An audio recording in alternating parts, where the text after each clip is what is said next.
우리 송은 찬양대에 찬양 감사드립니다. 아마 수요 찬양에 이렇게 멋진 찬양을, 은혜로운 찬양을 들려주는 교회가 많지 않을 겁니다. 우리 교회 자랑이라고 생각을 합니다. 연휴 어떻게 잘 보내셨습니까? 정말 아까 우리 정시 목사님이 그랬던 것 같아요. 어린이날이 최근 몇 년 동안 제일 추운 날이었다고. 시원한 날이죠. 보통 5월 초 되면 보통 대학들이 축제들을 많이 하는데 보통 굉장히 덥습니다. 근데 올해는 굉장히 선선하고 그래서 너무 좋은 것 같아요. 좋은 봄 잘 즐기기 바라겠습니다. 이제 조금 지나면 봄도 다 지나게 될 것 같습니다. 격주로 봄과 가을에 3개월 동안 격주로 이렇게 제가 성경 공부를 좀 인도하려고 합니다. 성경 공부를 하는 방법은 크게 세 가지 방법이 있습니다. 첫째는 성경을 주제별로 연구하는 방법이죠. 그래서 성경의 하나님에 대해서 또 성자 하나님에 대해서, 성령 하나님에 대해서 한다든지, 교회에 대해서 그 주제를 연구해 본다든지, 구원에 대해서 연구해 본다든지처럼 어떤 특정 주제에 대해서 성경이 뭐라고 말하는가, 이렇게 주제를 따라서 성경 연구하는 방법이 있습니다. 둘째로는 성경책을 정해서 연구하는 거죠. 우리 교회에서도 많이 하죠. 마태복음, 또 로마서면 로마서, 이렇게 책을 정해서 처음부터 이렇게 주석식으로 또 강해식으로 연구하는 것도, 공부하는 방법이 있습니다.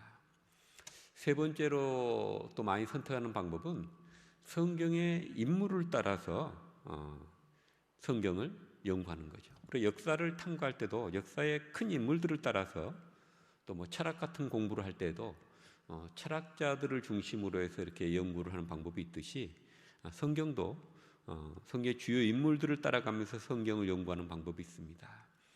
제가 지금 여러분과 함께 선택한 방법은 성경의 인물들을 따라서 성경을 읽어가 보는 것입니다.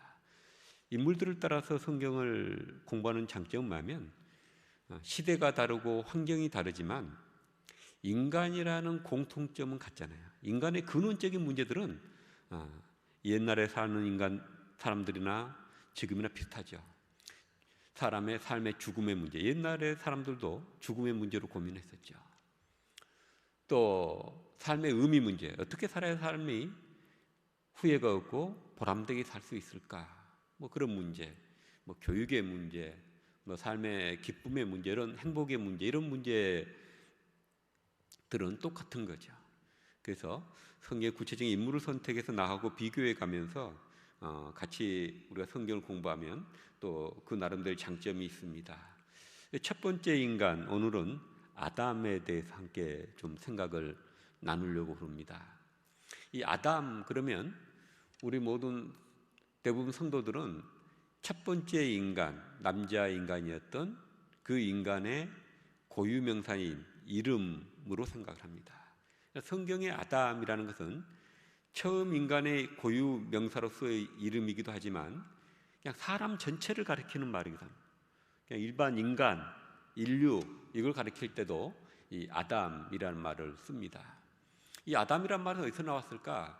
히브리어로 흙을 아담아라고 했습니다. 그러니까 흙으로 만들어진 인간이라고 해서 아담에서 바로 이 아담이라고 부르지 않았을까, 이렇게 보고 있습니다. 이 아담의 뜻은 사람이란 뜻도 있지만은 붉다, 빨갛다, 그런 뜻이죠. 이 흙이 붉은색이기 때문에 그 붉은색 흙으로 지은 존재라고 해서 아담이란 말에는 다른 2차적으로는 붉다, 빨갛다, 그런 뜻도 가지고 있습니다. 근데 이 아담이 중요한 것은 뭐냐면, 아까 얘기했듯이 첫 번째 인간의 이름이기도 하고 모든 인류를 가리키는 대표 인간으로서 또 인간 아담이어서, 이 아담을 잘 이해하면 인간의 존재의 특징이 무엇인지, 인간이 어떤 상태에 놓여 있는지를 우리가 배울 수가 있다는 것입니다. 여기 지금 1장 26절에 보면 놀라운 얘기가 여러분 나옵니다. 하나님이 이르시되 우리의 형상을 따라 우리의 모양대로 우리가 사람을 만들고 이렇게 됐어요. 우리 형상을 따라 짓자. 뒤에서는 이제 다 하나님 형상이라고 되어 있죠. 그 앞에 하나님이 6일째 마지막 날에 최종적으로 인간을 짓는데, 그 이전에 모든 동물과 식물들을 지을 때는 종류대로 지었다. 이렇게 됩니다. 종류대로 지었다. 근데 사람만 하나님이 하나님의 형상대로 지었다. 이렇게 되어 있습니다. 근데 여기서 중요한 건 뭐냐면 하나님의 형상대로 지었다는 게 뭘까? 이겁니다. 이것은 학자들이 오랫동안 고민하면서 연구해 왔던 주제이기도 합니다. 왜냐하면 하나님의 형상이 있습니까? 없습니까? 있나요? 없나요? 하나님 형상이 없죠. 그러면 하나님은 시간과 공간을 초월해 계시는 초월적인 존재이기 때문에 하나님 눈에 보이지도 않고 만질 수도 없고 그런 분이시죠. 우리 인간은 시공간의 제약을 받기 때문에 한국에 있으면서 동시에 미국에 있을 수는 없죠. 그러나 하나님은 초월적인 존재이기 때문에 시공간을 초월했기 때문에 지금 여기 계시면서 온 우주 모든 곳에 편재해 계시는, 모든 곳에 계시는 하나님이시기도 하신 거죠. 근데 하나님의 형상을 따라 지었다는 게 무슨 뜻일까? 형상이 없는 하나님을 따라 지었다는 건 뭘까? 제일 오래된 해석은 유대인 학자였던 알렉산드리아에 살았던 AD 1세기에 살았던 필로라는 유대인 학자도 그런 얘기를 했지만은 우리 기독교에서는 교부였던 어거스틴이 인간이 하나님의 형상을 따라서 창조됐다는 것은 어떤 외형적인 것보다 인간의 내적인 영적인 측면, 영성적인 능력을 가리킨다, 이렇게 해석을 했고, 그것이 오랫동안 교회 전통적인 해석이 되어 왔습니다. 하나님의 형상이 없기 때문에 하나님의 영적인 존재로서 하나님과 대화를 할 수 있는 존재, 영적인 하나님과 대화를 할 수 있는 영성적인 능력을 가진 존재라는 뜻이다, 이겁니다. 근데 특히 이 하나님의 형상을 지었다는 게 또 놀라운 얘기인데, 성경에서는, 성경의 종교는, 구약의 종교는 특별히 신상 없는 종교입니다. 구약의 하나님은 다른 어떤 신도 그 형상을 만들지 말라 그랬을 뿐만 아니라 하나님에 대해서도 이게 하나님이야 라고 형상을 못 만들게 되잖아요. 그래서 금송아지를 하나님이라고 했더니 그걸 깨뜨리고 모세가 그걸 갈아서 사람들 먹게 하잖아요.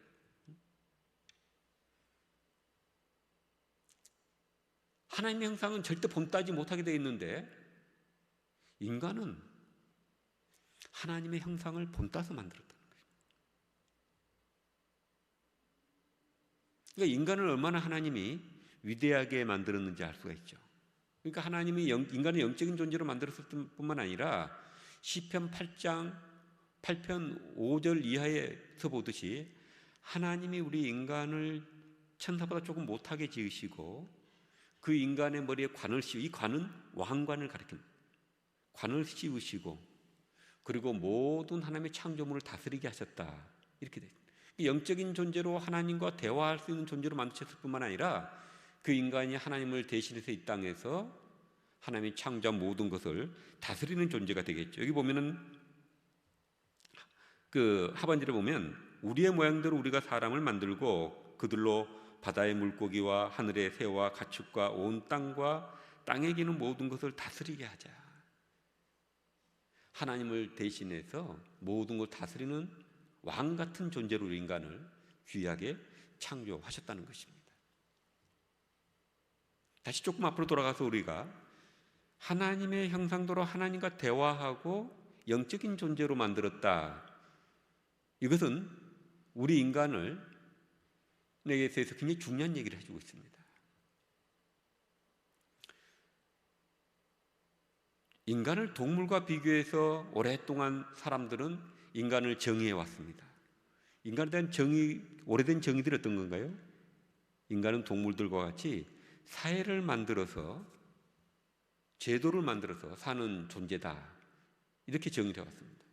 근데 요즘 연구해 보면 개미나 침팬지나 이런 벌나비들도 나름대로 사회를 구성해서 살고 무리를 지어 살고, 그리고 무리 안에 어떤 규칙들이 있습니다.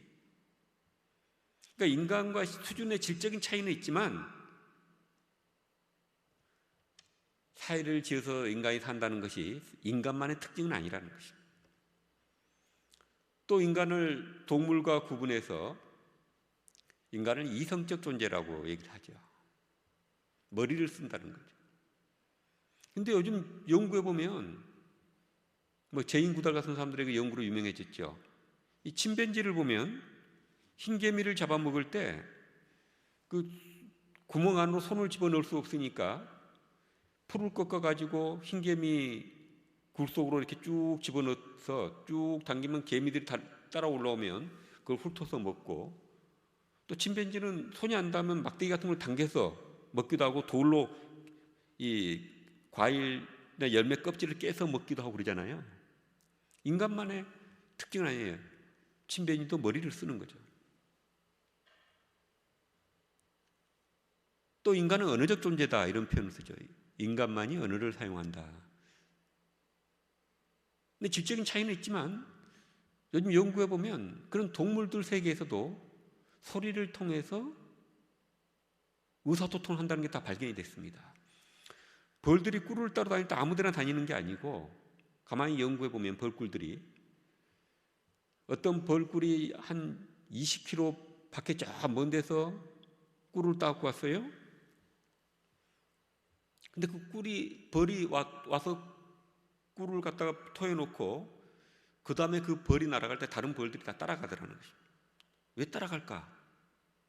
이 날개 소리를 통해서, 야, 어느 방향 어디 갔더니 꽃이 많고 꿀이 많더라, 그걸 정보를 알려주더라는 것입니다. 다른 꿀들이 그 소리를 듣고 다 그 방향으로 날아가더라는 거예요. 꿀을 따오더라는 것입니다.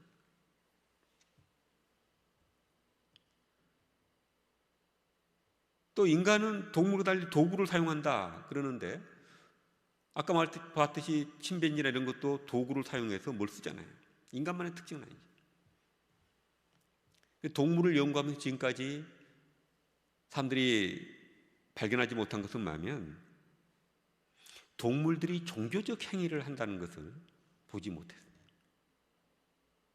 저는 인간을 영성적 존재, 종교적 존재라고 정의하기를 좋아합니다. 그게 인간의 본질을 가리키는 것이라 생각하기 때문에 그렇습니다.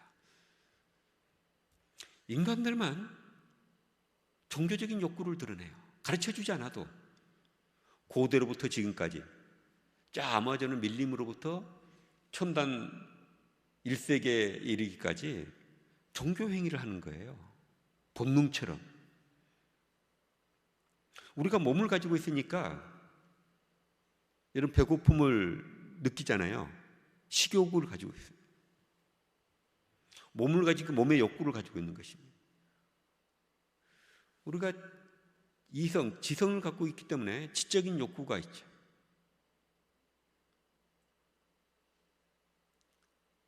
그리고 우리 인간은 영적인 존재이기 때문에 가르쳐주지 않아도 영적인 욕구를 느끼는 것입니다. 종교는 달라도 사람들은 그 영적인 욕구 때문에 뭔가 종교를 추구하는 거예요.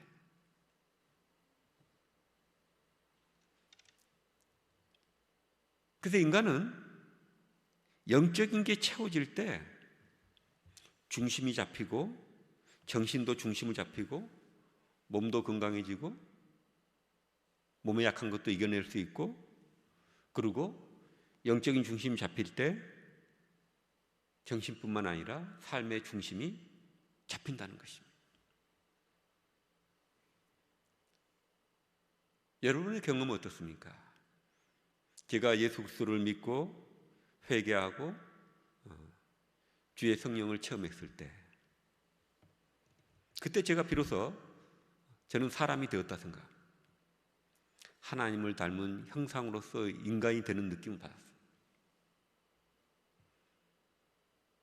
제 동생도 저희 큰 동서도 목사하고 신학대학 교수라고 이제 은퇴를 했습니다만은 그 동서가 예전에 저한테 그런 얘기를 하더라고요. 무슨 얘기하다가 사람들이 믿음이 없이 어떻게 살까?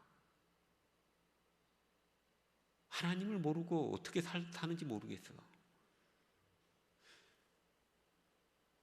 정말 하나님을 묵상하고 하나님부터 오는 그런 생명의 영적인 양식을 공급하지 않고는 본인은 하루도 살 수가 없다는 것입니다. 근데 사람들은 어떻게 아무 일 없는 것처럼 하나님을 모르고도 살아갈까? 그런 생각이 든다는 거예요.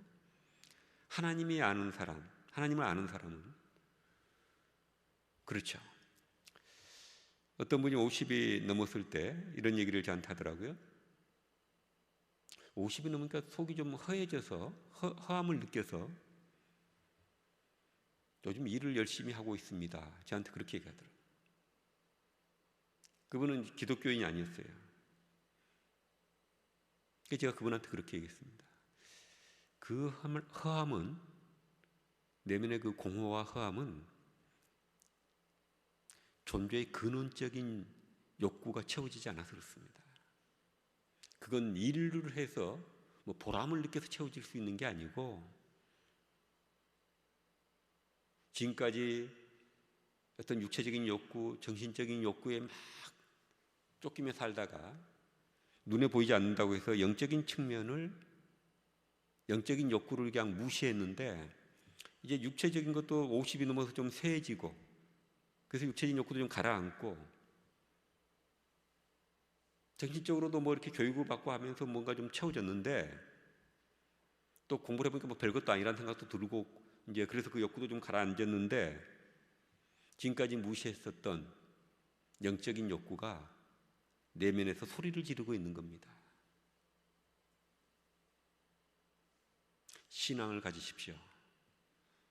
제가 그렇게 권했습니다. 여러분 바빠서 영적인 욕구를 채우지 않으면 속이 굉장히 공허해지는 것을 여러분 많이 느끼셨을 거예요. 그래서 인간은,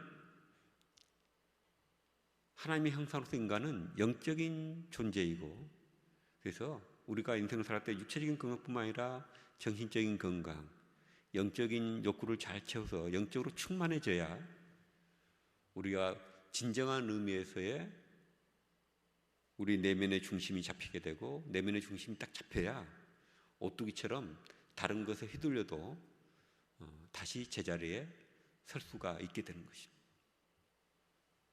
영적인 중심이 잡혀 있지 않으면 여러분이 아무리 육체적으로 건강하고 뭐 정신적으로 사회적으로 이렇게 잘한다 할지라도 어느 날 인생에 태풍이 오면 그냥 넘어지는 것입니다. 이 보트가 빠르게 바다를 가르죠.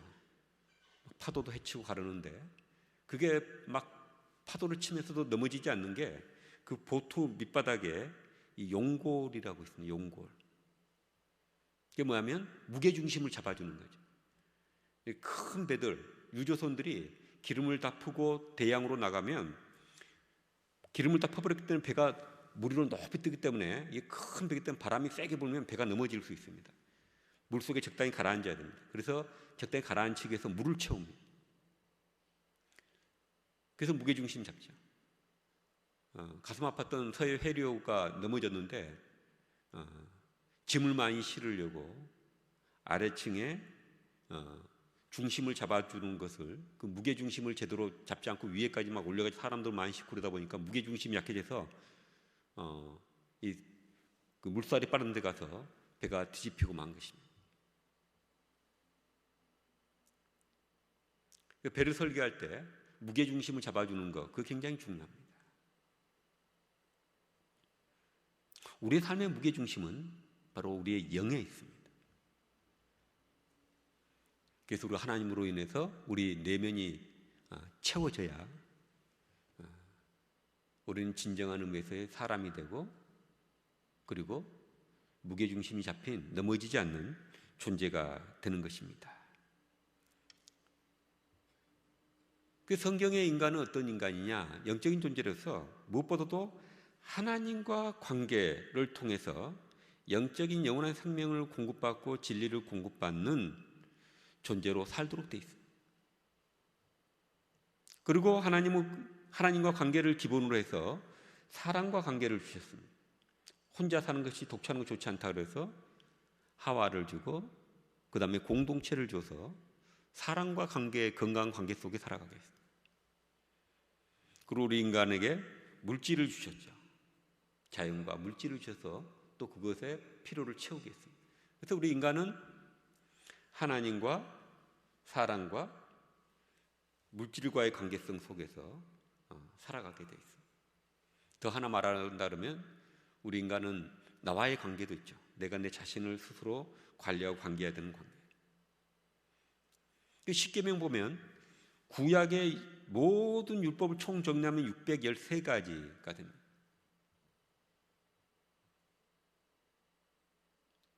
이 관계를, 이 계명을 압축해 놓은 게 십계명입니다. 십계명에 보면 이 관계를 정리해 놓은 거예요. 1계명부터 3계명까지는 뭡니까? 하나님과 우리의 관계. 4계명은 안식일 계명이니까 빼놓고요. 5계명은 내 부모를 공경하라. 6계명은 살인하지 말라. 7계명은 간음하지 말랍니다. 이게 뭐예요?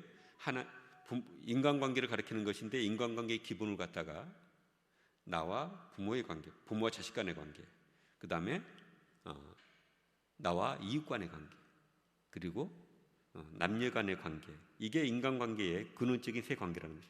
부모의 관계, 이웃 간의 관계, 남녀 간의 관계. 이 관계를 바르게 하라는 거죠. 8계명부터 10계명까지는 물질적인 관계라고 볼 수 있습니다. 그것은 8계명은 뭐예요? 도적질하지 말라. 9계명은 거짓 증거하지 말라. 10계명은 이웃의 것을 탐하지 말라. 물질에 대한 것. 9계명은 조금 성격이 달라 보입니다만은 사실을 왜곡하지 말라. 그렇게 볼 수 있죠. 그러니까 우리 인간이, 그리고 그래서 하나님과 이웃 사람과 물질 관계를 바르게 하고 사는 것이 하나님의 뜻이라는 것입니다.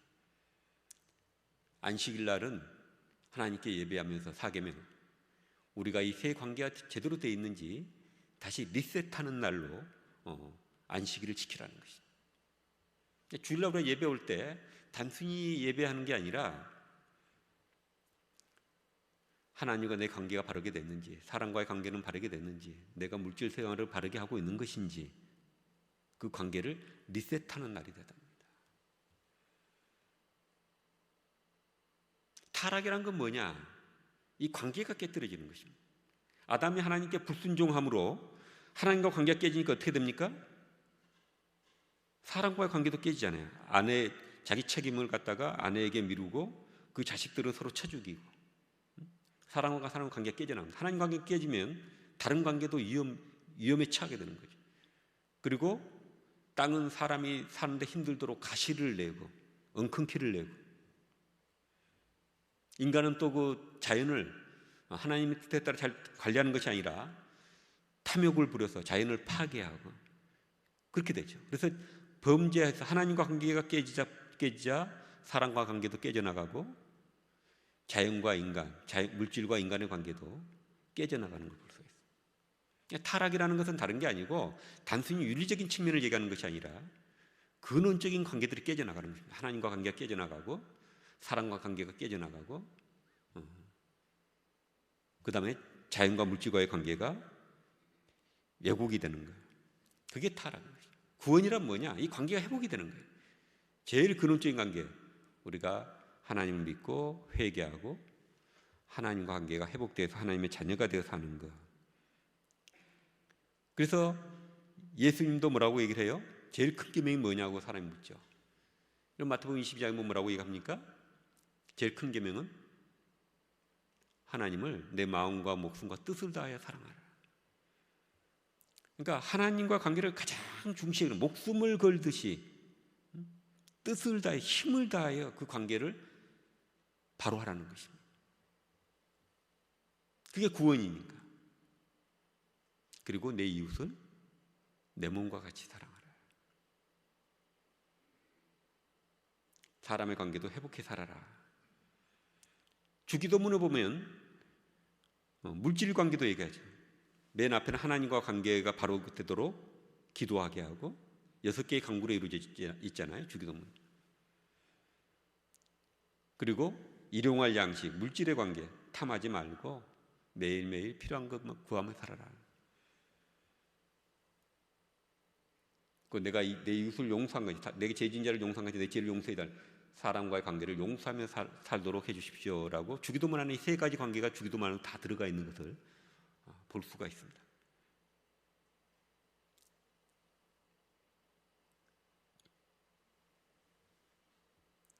그래서 아담은 우리에게 굉장히 중요한 내용을 가르쳐주고 있는 것입니다. 인간의 본질적으로 어떤 존재인지, 또 어떻게 살아야 되는지를 아담 이야기를 통해서 성경 우리에게 얘기를 해주고 있는 것입니다. 마지막 아담 이야기를 통해서 우리가 알아야 될 것은 뭐냐? 아담이 창세기 3장으로 넘어가면 타락 이야기가 나오죠. 타락이 뭡니까? 하나님께 불순종하는 것. 하나님이 내게 하나님이 되어 있지 않는 상태, 내가 나의 주인이 되어 있는 상태, 그게 타락이라는 것입니다. 루터가 중요한 얘기를 했죠. 원죄는 뭐냐? 교만이라고 얘기했습니다. 자신이 하나님처럼 되려고 해서 하나님께 순종하지 않는 그야 하는 것, 그게 교만이잖아요. 하나님처럼 되려고 했던 것.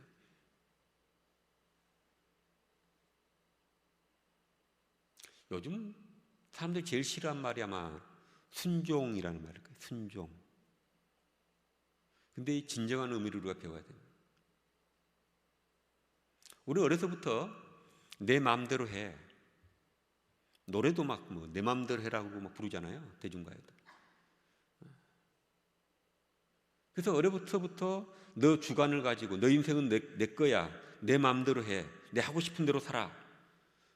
그 세상이 자기 하고 싶은 대로 살다 보니까 지금 그 결과가 어떻게 됐습니까? 사회 질서도 굉장히 위험해지고 선진국이라는 나라들로 갈수록 범죄의 위험 때문에 밤에는 돌아다닐 수 없는 나라들이 되어 있습니다.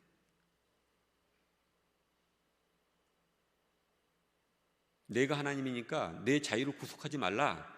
개인의 자유를 무한히 확대하다 보니까 약물도 요즘은 그 대마초 같은 것이 지금 다 이렇게 그냥 허용이 되고 있잖아요. 대마초를 피우게 되면 그걸 끝나는 게 아니라 더 강한 자극의 마약에 손을 댈 수밖에 없다는 것이. 자기 성도 그냥 바꿔버리잖아요. 성별도. 참 재밌는 것은 소위 진보 운동한다는 사람들, 이 생태 운동한다는 사람들은 생태 질서를 그렇게 막 강조하면서 가장 중요한 생태 질서를 해치는 이 성별을 갈고 하는 것들에 대해서는 너무 자유롭게 얘기한다는 것입니다. 이게 인간의 모습입니다. 타락한 인간의 모습. 내가 하나님이니까 내 문제에 대해서는 내가 다 결정권이 있다. 이렇게 생각하는 것입니다. 그것을 어려서부터 쭉 이게 공교육을 통해서 우리가 받다 보니까 신앙인이 되어도 우리는 굉장히 아집이 강합니다. 그렇지 않습니까? 많은 교회들이 분란을 겪고 있어요. 그 분란의 중심에는 뭐 있어요? 내 뜻대로 하겠다는 거예요. 내 뜻대로 안 되니까 싸우는 겁니다.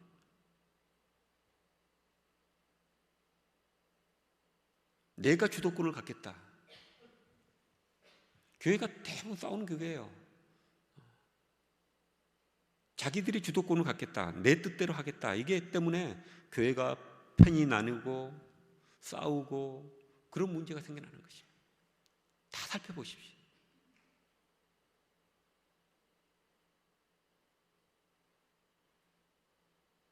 우리가 교회는 하나님의 것이라 얘기하는데도 하나님께 순종하기보다는 내 의사가 관철돼야 좋은 교회라 생각하는 것입니다. 그것이 맞는 것이라고 생각을 하는 것입니다. 그러니까 우리 안에 깊은 이 교만과 불순종, 이 죄성이 살아있어서 그런 일이 생기는 것입니다.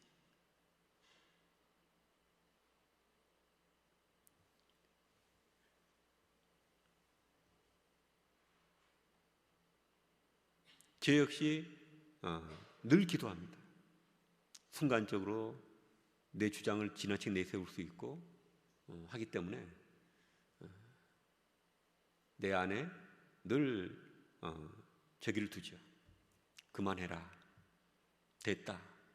내 주장이 세지려고 그러면 그만해라. 됐다. 아버지 뜻을 알려주십시오. 따르겠습니다. 그 기도를 늘 하는 것이죠. 자기를 쳐서 복종시키겠다던 바울 사도, 그게 신앙인의 가장 중요한 훈련이고 덕목인 것입니다. 순종, 하나님께 순종, 하나님께 귀를 기울이는 것, 하나님 말씀을 듣는 것, 그것이 굉장히 중요한 것입니다. 자꾸 오작동이 생기네요. 그래서 아담 이야기 들려준 마지막은 뭐냐면 우리에게는 우리 인간은 구원이 필요한 존재라는 것입니다. 구원이 필요한 존재, 타락한 존재. 말씀을 정리하겠습니다. 첫 인간 아담이 우리에게 보여주는 건 뭐냐? 우리 인간은 하나님과 대화하고 관계성 속에 살아갈수록 지어진 영성적인 존재라는 것입니다. 그래서 하나님과 관계가 가장 중요한 관계고, 이 관계가 건강한 관계를 가져야 우리가 영적으로 공급받고 우리가 구원받은 존재가 된다는 것입니다. 둘째는 하나님이 우리를 자기 대신 이 세상을 다 다스리게 했죠. 왕 같은 존재로 만들었다는 것입니다. 인간은 환경의 영향을 받죠. 그러나 환경을 다스리는 존재라고 얘기해요. 모든 걸 이 자연 만물을 다스리라 그러잖아요. 여러분들이 환경에 지배당하지 마십시오.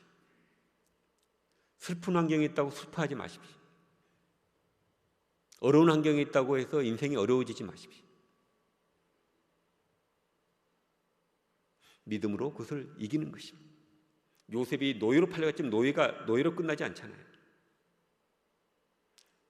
그 어려운 상황에서도 믿음으로 그 상황을 다스리고 극복하고 사람답게, 하나님의 사람답게 자기 삶을 살아가는 것, 그게 인간이라는 것입니다.